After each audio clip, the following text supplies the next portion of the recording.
தலைப்புச் செய்திகளை பார்க்கலாம்.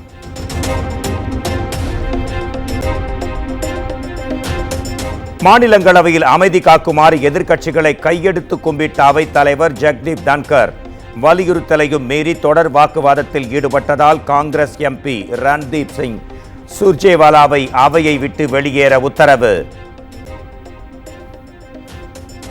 All I am saying is I have declined your notices under Rule 267, and number two, I am in some kind of pain because after my ruling, which is very categorical, and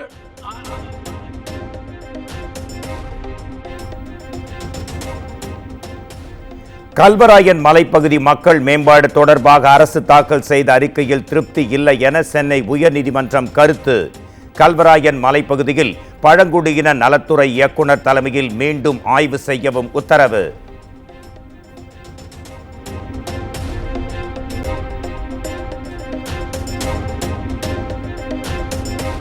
இருபத்தி ஒன்றாம் நூற்றாண்டிலும் அரசு பழங்குடியின நலப்பள்ளிகள் என அழைப்பதாக சென்னை உயர்நீதிமன்றம் வேதனை. பழங்குடியின பள்ளி, கல்லூரி என்ற வார்த்தைகள் பயன்படுத்தப்படுவதை தவிர்க்க நடவடிக்கை எடுக்குமாறு தலைமைச் செயலாளருக்கு அறிவுறுத்தல்.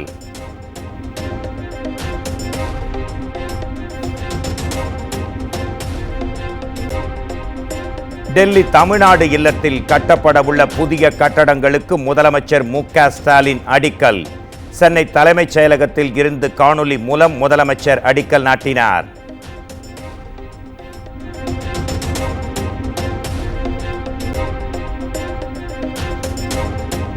கப்பலூர் சுங்கச்சாவடி விவகாரம் தொடர்பாக கோட்டாட்சியருடன் நடைபெற இருந்த பேச்சுவார்த்தை ஒத்திவைப்பு. நாளை சுங்கச்சாவடி எதிர்ப்பு ஒருங்கிணைப்பு குழுவுடன் பேச்சுவார்த்தை நடைபெறும் என்றும் அறிவிப்பு.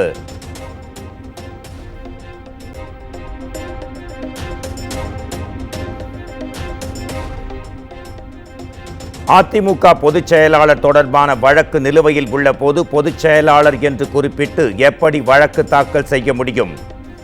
ஓபிஎஸ் ஆதரவாளர்கள் தாக்கல் செய்த வழக்கில் எடப்பாடி பழனிசாமிக்கு சென்னை உயர்நீதிமன்றம் கேள்வி.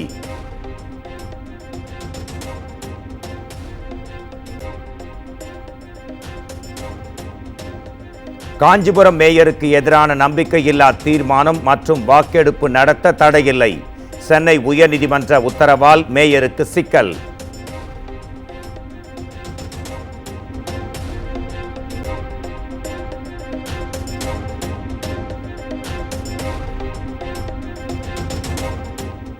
பெண் காவலர்களை அவதூறாக பேசிய வழக்கில் சவுக்கு சங்கருக்கு நிபந்தனை ஜாமீன்.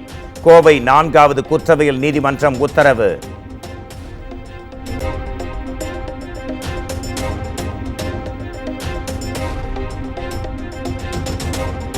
மை V3 நிறுவன உரிமையாளர் சக்தி ஆனந்தனின் ஜாமீன் மனு தள்ளுபடி. சென்னை உயர்நீதிமன்ற நீதிபதி டிவி தமிழ்ச்செல்வி உத்தரவு.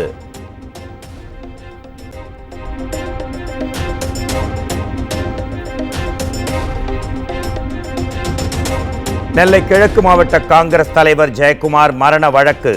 ராதாபுரம் ஒன்றிய திமுக செயலாளர் ஜோசப் பெல்சியிடம் சிபிசிஐடி போலீசார் விசாரணை.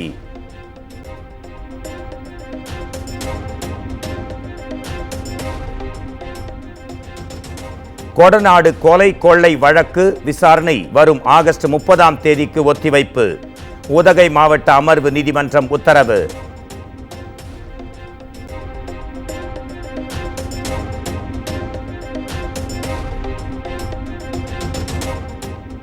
கோவை வெள்ளலூர் குப்பை கிடங்கு தீயை அணைத்த ஊழியர்களுக்கு டீ செலவு மட்டும் 27 லட்சம். மாமன்றத்தில் ஒப்புதல் பெறுவதற்காக வைக்கப்பட்ட கணக்கீட்டு அறிக்கையால் மக்கள் அதிர்ச்சி.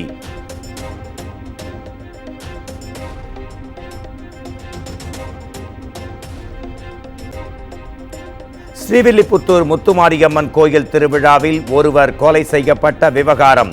காவல் ஆய்வாளர் சத்யசீலாவுக்கு நிபந்தனையுடன் ஜாமீன் வழங்கி உயர்நீதிமன்ற கிளை உத்தரவு.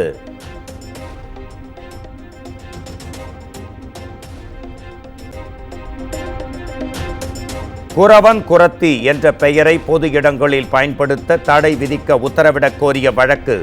தமிழ்நாடு அரசு மற்றும் ஆதி திராவிட நலத்துறை பதிலளிக்க உயர்நீதிமன்ற மதுரை கிளை உத்தரவு.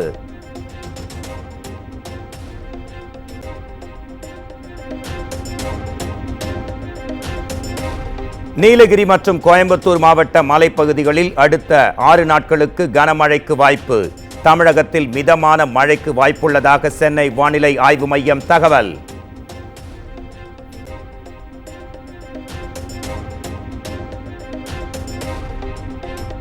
கர்நாடக அணைகளில் இருந்து காவிரி ஆற்றில் வினாடிக்கு 1,20,000 கன அடி நீர் வெளியேற்றம். கரையோர மக்கள் பாதுகாப்பான இடங்களுக்கு செல்ல பொதுப்பணித்துறையினர் அறிவுறுத்தல்.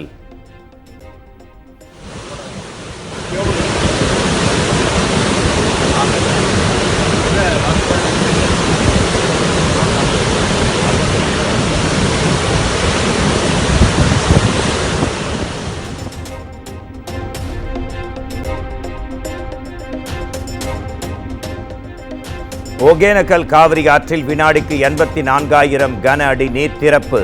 கரையோர மக்களுக்கு வெள்ள அபாய எச்சரிக்கை விடுப்பு.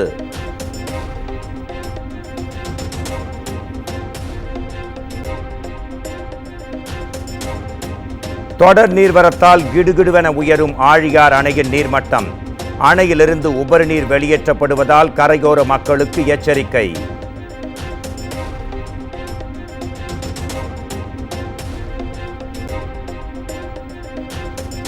பில்லூர் அணையின் உபரி நீர் வெளியேற்றத்தால் பவானி ஆற்றில் வெள்ளப்பெருக்கு.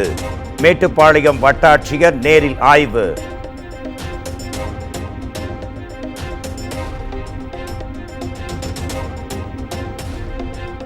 கர்நாடக நிலச்சரிவில் உயிரிழந்த ஓட்டுநர் சரவணனின் உடலை சொந்த ஊருக்கு கொண்டு வர அனைத்து நடவடிக்கைகளையும் எடுக்கப்பட்டுள்ளது. உடலை கொண்டு வர குடும்பத்தினர் கோரிக்கை விடுத்திருக்கும் நிலையில் மாவட்ட ஆட்சியர் விளக்கம்.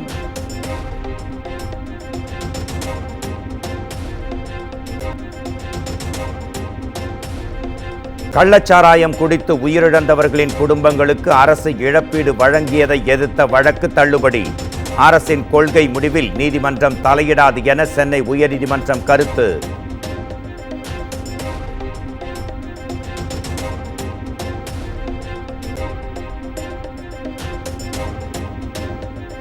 தூத்துக்குடி தூய பனிமய மாதா பேராலயத்தில் 442ஆம் ஆண்டு திருவிழா கொடியேற்றத்துடன் தொடக்கம்.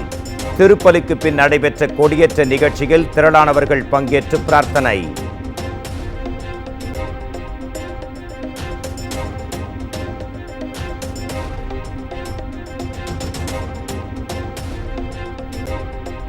ஈடு இணையற்ற துணிச்சலுடன் நமது தேசத்தை காத்த வீரர்களின் வீரத்தையும் தியாகத்தையும் போற்றுவோம். கார்கில் வெற்றி தினத்தை குறிப்பிட்டு முதலமைச்சர் எக்ஸ் தளத்தில் பதிவு.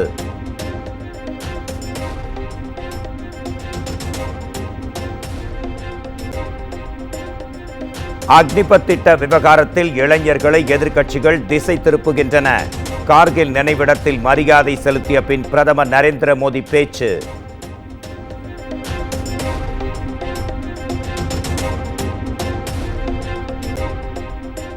உத்தரப்பிரதேசத்தின் சுல்தான்பூரில் காலனி தொழிலாளியின் கடையில் இளைப்பாறிய ராகுல் காந்தி. தொழிலாளியுடன் உற்சாகமாக உரையாடிய காட்சிகள் இணையத்தில் வைரல்.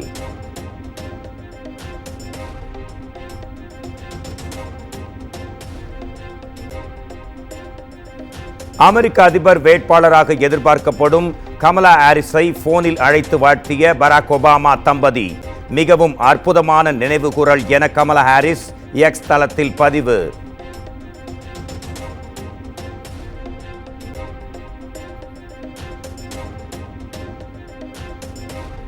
பாரிஸ் ஒலிம்பிக் பரபரப்புகளுக்கு மத்தியில் பிரான்ஸ் அதிவேக ரயில் சேவையில் பெரும் பாதிப்பு. தீ வைப்பு சம்பவங்கள், ரயில் பாதைகள் சேதப்படுத்தப்பட்டதால் 29ஆம் தேதி வரை பாதிப்பு என தகவல்.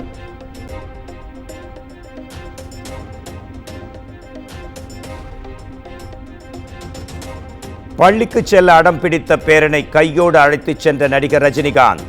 புகைப்படத்தை இன்ஸ்டாவில் பகிர்ந்து சௌந்தர்யா ரஜினிகாந்த் நெகிழ்ச்சி.